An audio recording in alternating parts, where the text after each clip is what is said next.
Bonsoir mesdames et messieurs, j'aimerais aujourd'hui vous parler d'un sujet qui vous concerne, peut-être pas tous, mais qui pourrait intéresser en tout cas un grand nombre d'entre vous.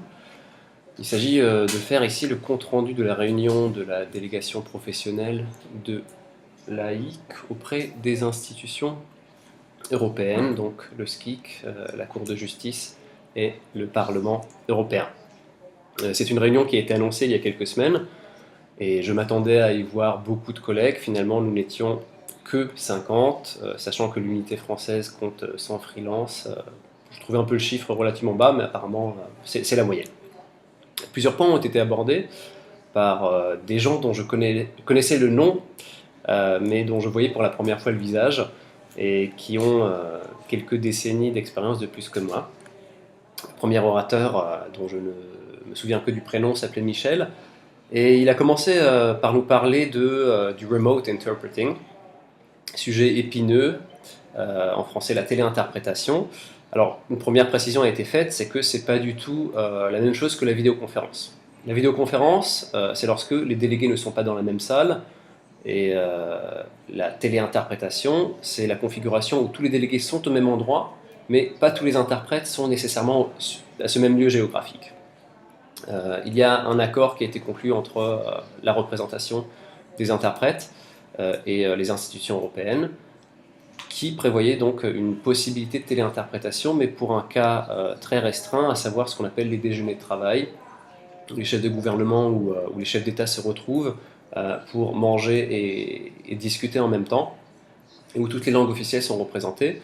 Donc la caractéristique de ces réunions, c'est que c'est une très petite salle, et par contre, on n'a pas toujours la capacité de mettre 20 cabines, donc un certain nombre de cabines peuvent être à un autre endroit. Et pour des raisons financières, du côté des gestionnaires, il y a une volonté politique de réduire les frais de transport et d'autres frais liés aux interprètes, et donc commencer à démocratiser la téléinterprétation.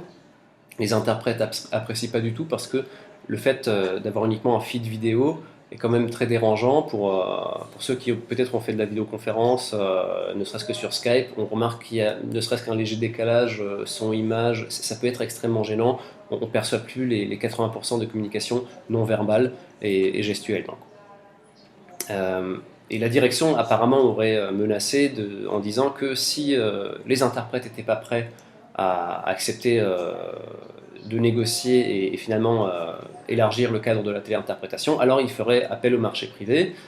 Menace apparemment vaine qui aurait été déjà brandie par 2 fois par le passé, dans la mesure où aucun opérateur, aucun prestataire de service sur le marché privé à l'heure actuelle ne peut garantir la même qualité que le SKIC, et surtout pas le même nombre de langues, parce qu'il n'y a pas ces gens-là sur le marché privé.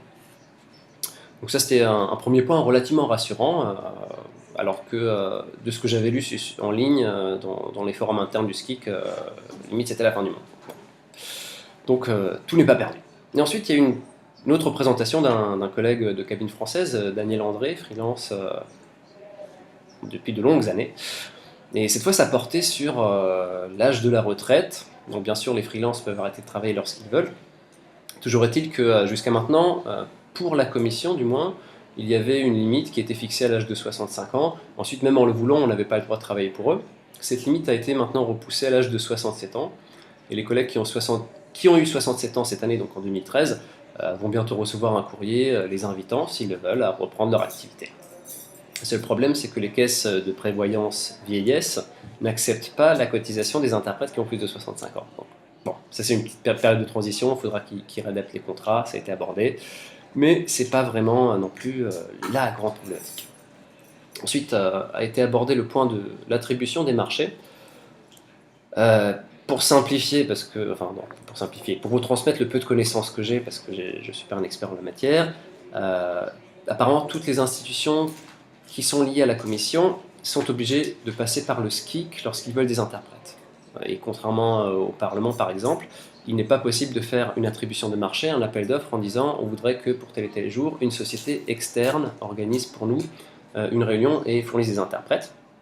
Sauf qu'apparemment, certaines directions générales, dont la DG Sanco, avaient pour habitude, pour des questions financières, de quand même passer des attributions de marché, au marché privé. Conséquence, le SCIC aurait été saisi et le service juridique de la commission aurait envoyé une lettre de rappel à l'ensemble des directions générales, disant qu'il fallait jouer les jeux, passer uniquement par les interprètes du SCIC. Bonne nouvelle, oui, avec une petite nuance à apporter, à savoir que l'avis du service juridique n'est pas vraiment contraignant dans les faits, c'est surtout un message politique. Toujours est-il qu'on a bon espoir que les directeurs généraux, à qui on envoie une lettre de rappel, ne serait-ce que pour une question d'image et de possibles conséquences politiques, n'enfreindront plus les règles du jeu, même s'il n'y a pas véritablement de contrôle ni de caractère contraignant. Ensuite, on est passé au point suivant, et ça a été l'occasion pour moi de découvrir un nouveau collègue dont je connaissais déjà le nom, qui est très actif dans les forums internes du SCIC, Yves Charbut, cabine française toujours. Et on en est revenu à la discussion incessante des possibilités de communiquer entre freelance pour s'organiser, défendre la profession. À savoir que pour l'heure, les fonctionnaires et les agents freelance ont tendance à communiquer sur le forum interne du SCIC, donc une plateforme finalement de notre employeur. Et si on réfléchit dans une dimension binaire, employeur d'un côté, employé de l'autre, ça peut sembler un peu paradoxal d'aborder les problématiques qu'on rencontre au quotidien et de s'organiser pour défendre nos intérêts sur une plateforme qui est accessible à l'employeur. Là, j'ai trouvé la discussion un peu chronophage, mais en même temps, je connais ni les tenants ni les aboutissants, mais ça tournait un peu en rond pour savoir comment avoir accès aux données personnelles des collègues, dans la mesure où le SCIC met en avant une directive de protection des données et donc refuse de donner l'accès aux contacts professionnels des collègues.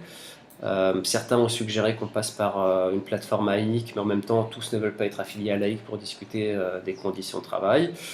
Et manifestement, personne n'a vraiment pensé à la solution archaïque, quasiment, d'avoir une mailing list avec un opt-in qui serait géré comme bien des mailing lists professionnelles qui existent et dont je suis sûr vous êtes déjà inscrits dessus pour certains d'entre vous.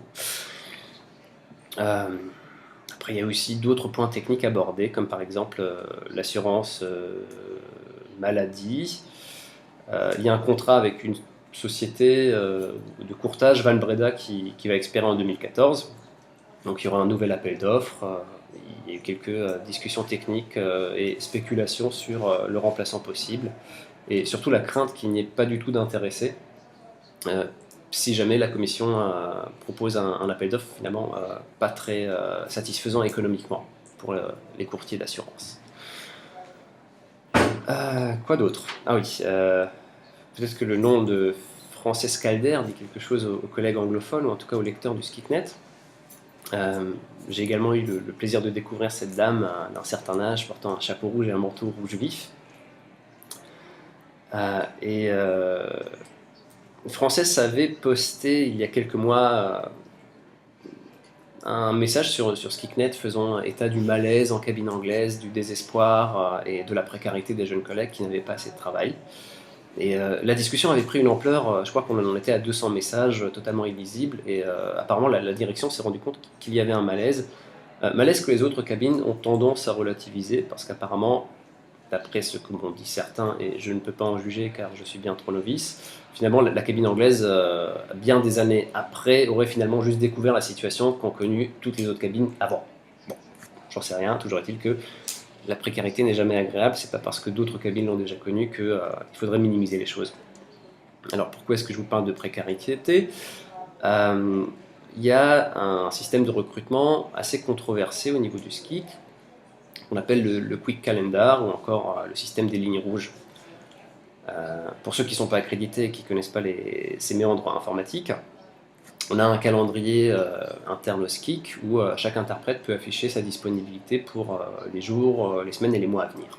Donc on clique quand est-ce qu'on est disponible, et la commission nous fait des offres, enfin les trois institutions peuvent nous faire des offres quelques semaines à l'avance, ce qui devrait être la règle. Et l'exception, c'est le Quick Calendar.